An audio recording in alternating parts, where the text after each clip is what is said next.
తిరుమల లడ్డూ వివాదం కేసులో టీటీడీ మాజీ అధ్యక్షుడు మాజీ ఎంపీ వైవి సుబ్బారెడ్డి చుట్టూ ఉచ్చు బిగుస్తున్నట్లు తెలుస్తోంది. నిన్ననే ఆయన నివాసానికి వెళ్లిన ప్రత్యేక దర్యాప్తు బృందం అధికారులు విచారణ చేపట్టారు. అనేక రకాల వివరాలు సేకరించారు. అయితే ఈ విచారణకు వైవి సహకరించినట్లు తెలుస్తోంది. కొన్ని సంచలన అంశాలు బయటపడినట్టు సమాచారం. ఆయన పీఏగా భావిస్తున్న అప్పన్న ద్వారా జరిగిన నగదు లావాదేవీలపై సిట్ విచారణ జరిపింది. అయితే తనకు రూపాయి ముట్టలేదని, తాను ఏ తప్పు చేయలేదని, తప్పు చేశానని నిరూపించి కఠిన చర్యలు తీసుకోవాలని వైవి సుబ్బారెడ్డి సవాల్ చేసినట్టు తెలుస్తోంది.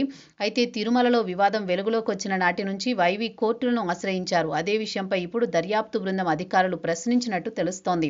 ఈ కేసు విచారణలో భాగంగా న్యాయస్థానాలను ఎందుకు ఆశ్రయించారు, ఆందోళనకు ఎందుకు గురయ్యారు అన్న కోణంలో సిట్ విచారణ కొనసాగిస్తున్నట్టు సమాచారం. దాదాపు 4 సంవత్సరాల పాటు అధ్యక్షుడిగా కొనసాగారు వైవి. ఈయన జగన్ కి స్వయానా బాబాయ్. 2014 ఎన్నికల్లో ఒంగోలు ఎంపీగా గెలిచారు. 2019లో మాత్రం పోటీ చేయలేదు. వైసీపీ అధికారంలోకి రావడంతో వైవి టీటీడీ అధ్యక్షుడిగా నియమితులయ్యారు.